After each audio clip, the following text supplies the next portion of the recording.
On va voir l'interpolation dans Grease Pencil et l'interpolation va nous permettre de créer des breakdowns et ces breakdowns ce sont des poses intermédiaires. Pour illustrer ceci, je vais commencer par animer un carré ou un rectangle. Donc là je suis sous l'outil rectangle.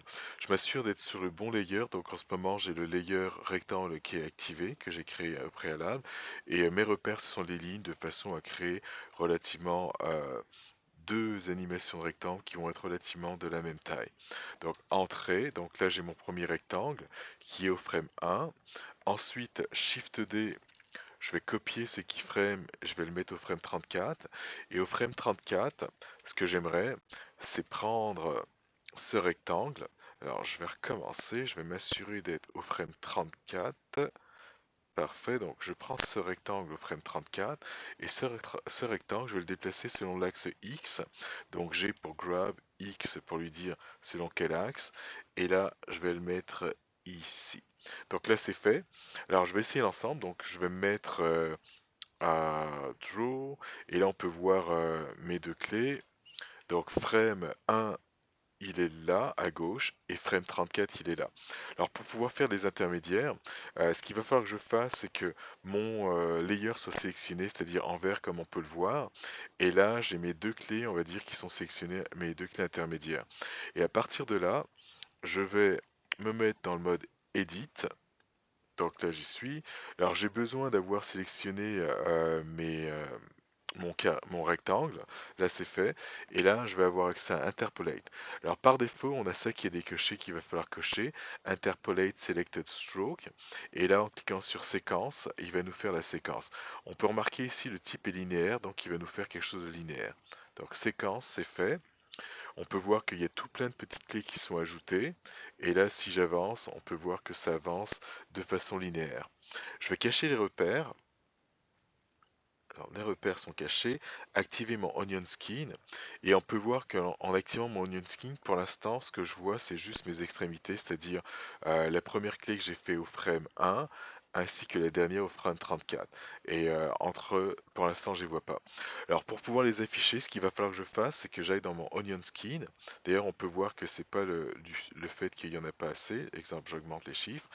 Et là, par ici le type Filter by Type, euh, je vais choisir euh, All Type ou encore Breakdown. Alors Breakdown, c'est ce qu'on veut voir exactement, c'est ça. Et sinon, All Type, ça va nous donner la même chose, c'est-à-dire il va nous donner tous les types de clés affichées. Donc voilà, et là je vais pouvoir agrandir. Et là on peut voir que l'espace est le même entre euh, chaque position, on va dire, du rectangle, et ça, bah, ça nous donne un mouvement linéaire. Alors, on va faire un preview vite fait pour voir ça. Donc, de là jusqu'à là, et là, j'appuie sur la barre d'espacement, et voilà ce qu'on a, c'est-à-dire un mouvement linéaire où ça bouge à la même vitesse. Alors, je vais recommencer, cette fois-ci, je vais changer le type, et de façon à ne pas avoir quelque chose de linéaire. Alors, je vais le faire avec mon layer rectangle 2. Alors là, je suis sur le layer rectangle 2. Je vais m'assurer de dessiner uniquement dessus. Les repères, je vais les activer pour l'instant. Alors je vais me mettre au frame 1 et on va se mettre en mode draw. Et là, je vais pouvoir dessiner mon premier rectangle. Donc je m'assure que je suis bien. Ok, rectangle 2. Et là, parfait, tout est verrouillé sauf lui. Et là, je vais pouvoir faire mon second rectangle. Donc il est là, il va s'arrêter quelque part ici. Entrée. Alors je vais peut-être le déplacer dès maintenant un petit peu lui. Alors pour ça on va passer dans le mode Edit. On va sélectionner tout ça. G, X et je vais juste le déplacer un tout petit peu de façon à ce qu'il soit positionné au même endroit que le premier. Là c'est fait pour la première position. Shift D. Et là, je vais copier ça au frame 34, c'est fait. Et au frame 34, alors il faudrait que je mette mon curseur ici au frame 34, ma base de temps. Et là, je vais déplacer l'ensemble. Donc, G, X, et je vais le positionner exactement là. Donc, c'est fait pour lui. de là à là. Alors si j'essaye juste les keyframes, bah, comme tout à l'heure, j'en ai juste deux. Et là, je vais lui demander de créer les intermédiaires. Alors même chose, il va falloir que je me mette entre les deux. J'ai le bon layer sélectionné avec les deux clés.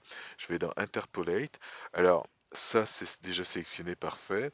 Et là, je vais changer linéaire. Donc là, euh, j'en ai qui sont déjà faits. Et j'ai... Ah, bah, on pourrait essayer le bounce.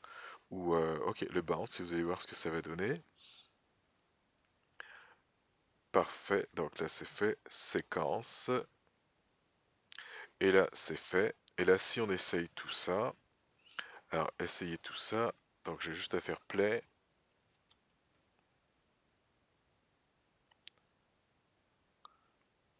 voilà ce que ça nous donne. Alors, je vais l'effacer, donc on a vu ce que donnait le bounce, et je vais en faire encore un autre. Alors, pour effacer les breakdowns, ici, remove breakdowns, ici, parfait. Donc là, il n'y en a plus pour ce layer rectangle numéro 2. Et là, je vais en créer des nouveaux. Donc là, je vérifie mes deux clés sont sélectionnées. Là, je suis entre, c'est parfait. Interpolate. Et cette fois-ci, pour le type, je vais prendre un custom. Alors le custom, par défaut, on n'a pas ça. Alors est-ce que je pourrais avoir celle qu'on a par défaut? Oui, ok. Bah, à vrai dire, je sais plus à quoi ça ressemble par défaut, mais bon, c'est pas grave. Et là, je vais pouvoir créer le mien. Alors le mien, la façon dont je vais le créer, je vais faire en sorte qu'il accélère. Donc du coup, je vais placer un point comme ça, et là, ça signifie qu'il va commencer doucement, et au fur et à mesure, il va accélérer. Alors peut-être ça, et là, c'est parti, séquence. Donc là, c'est fait. Euh, Ensuite, alors de façon à ce qu'on puisse voir l'accélération, je vais activer le Onion Skin. Et là, on peut voir que les espaces ils sont petits et au fur et à mesure que je vais avancer, comme ici, bah là c'est très clair, on peut voir que les espaces s'agrandissent. Et si je fais play, voilà ce que ça va donner. Alors on va peut-être cacher les repères, c'est fait. Et là je fais play. Donc on peut voir deux animations, c'est-à-dire complètement différentes, où lui a fait tout seul, on va dire, les intermédiaires, et la première qui commence vraiment doucement et qui accélère vers la fin, alors que la deuxième, elle est toujours linéaire. Alors pour terminer, je vais en faire juste un dernier, donc je pense que vous avez compris, mais j'ai envie d'en essayer un autre. Donc du coup là, alors même chose, je travaille sur ça, il faudrait que lui soit sélectionné. Ensuite, là, ça c'est bon. Si je suis entre eux, interpolate. Alors, j'enlève d'abord les intermédiaires. Et là, ce que je veux faire, je vais le faire commencer doucement et ralentir. Donc là, il va commencer, on va dire, pas très vite. Et là, il va y avoir de la vitesse, c'est-à-dire de là à là. Et là, ici, on peut voir qu'on a une valeur qui est presque la même. Donc, on va avoir un ralentissement. Donc ça, c'est ce que je veux créer. Et pareil, c'est parti, séquence. Et là, on va voir ce que ça a donné. Play. Et voilà. Donc il commence doucement, il accélère et il ralentit. Alors ça va être tout pour l'interpolation et on va voir comment on va l'utiliser dans la prochaine animation.